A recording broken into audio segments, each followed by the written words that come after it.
All right, ladies and dudes, it's time to talk about one of my favorite people in the entire history of the human race, and that's Ozzy Osbourne. Stay tuned.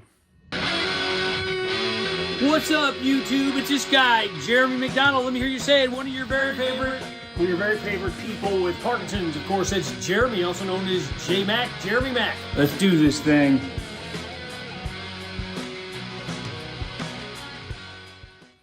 All right, let's get the business out of the way. jmacpodcaster, gmail.com, Jaymac podcaster. That's how you get a hold of me on email. JeremyMac76 on Instagram. Check out my new podcast with Michelle from Slow Dancing with Parkinson's. It's called You Said What? WHAAA ? It's on Spotify. I'll put the link, and Apple Podcast. I'll put the link in the description below. All right, let's talk some Ozzy Osbourne. Some of you may know that he played his final show with Black Sabbath and his solo career. Sang both a set for solo music, and then Black Sabbath came on stage. Now, it was reported, I think, in 2019 that he had been diagnosed with Parkinson's. That's the common knowledge. The fact was, if you dig a little deeper, he was actually diagnosed, I want to say 2003, but he came public with it in 2019. If you watch that old Osbourne show, which was how I was introduced to him, because I'd lived in a very religious household and Ozzy was the devil. So after I moved out, I started watching the Osbournes. I'm like, I kind of like this dude. But if you watch those old shows, you can see him kind of shake and shuffle, and you can tell something is going on. Now, at the time, we all thought it was just all the drugs he was doing, which I'm sure disguises a lot of stuff.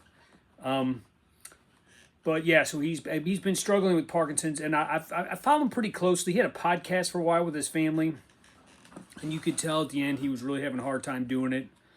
He was falling asleep. He was getting dyskinetic. And you could tell he wasn't feeling well, and they ended up stopping it, and the reason that the family gave was that they didn't have time, but I think the bigger reason was that Ozzy couldn't participate like he wanted.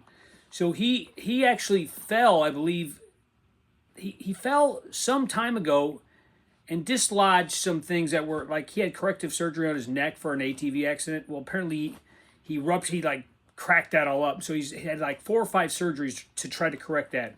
He was never able to give a final show to say goodbye to all of his fans, of which I am one massive Ozzy. Like I said, yeah, I got all my Ozzy records, or some of them out, and just put them all behind me. I've got way more than I could actually put up. But see, Paranoid, Black Sabbath 1, Ordinary Man, Don't Blame Me, Blizzard of Oz, Diary of a Madman, Volume 4.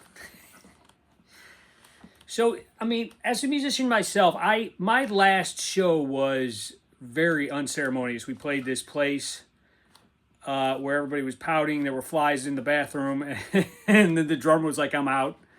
And so I get the feeling of not being able to have a farewell show. And as a fellow Parky, or sufferer of Parkinson's, it makes it even more personal. I don't think I'll ever be able to get out on a stage again. Maybe if you wheel me out, I could do that, which is what they did to him. They had this big black throne, which I got to tell you was metal as hell. They wheeled him out on stage, and he was able to sing. You could see his leg was kind of moving. He was a little dyskinetic, but his face had the mask.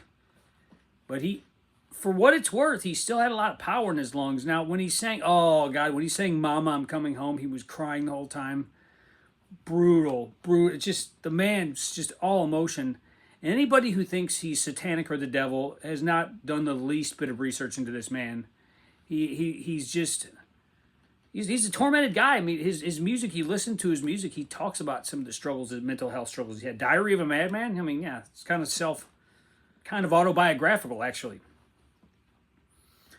So, I just got to tell you, I mean, a lot of people's hero, and rightfully so, is Michael J. Fox in the Parkinson's community, and I love Michael J. Fox. I called him Mike like I know him. I don't know him. My hero has been Ozzy. I was diagnosed in 2013, so that was quite a while before Ozzy came public with it, 6 years. But I always felt kind of a kinship with Ozzy because of some of his, like, the way he walked was kind of odd, and the shaking, and turns out later that he did have Parkinson's this whole time.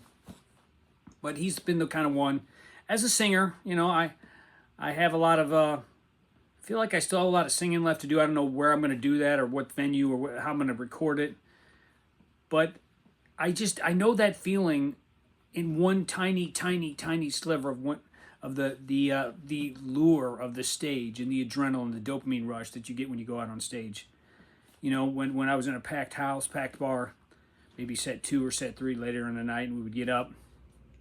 And as soon as we get up, and the guitars, we'd start tuning up the guitars and hit an E chord, and people were like, yeah! Nothing like it, man. Nothing like it. So I heard Ozzy say that being on stage was better than any drug he's ever done.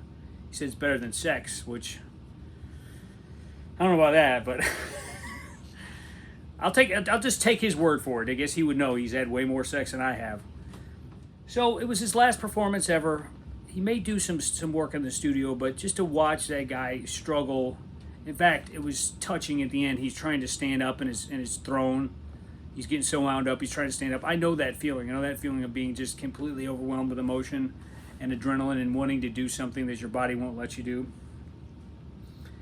The passing of a legend. I mean, he's not dead, but he's really suffering, guys. I mean, he's been going through hell, and to just fight and battle to get back out on stage. That one last time, they ended with Paranoid, which, if anybody knows Sabbath, that's their like go-to song, their first big hit, I guess. Finished with my woman, 'cause she couldn't help me with my mind.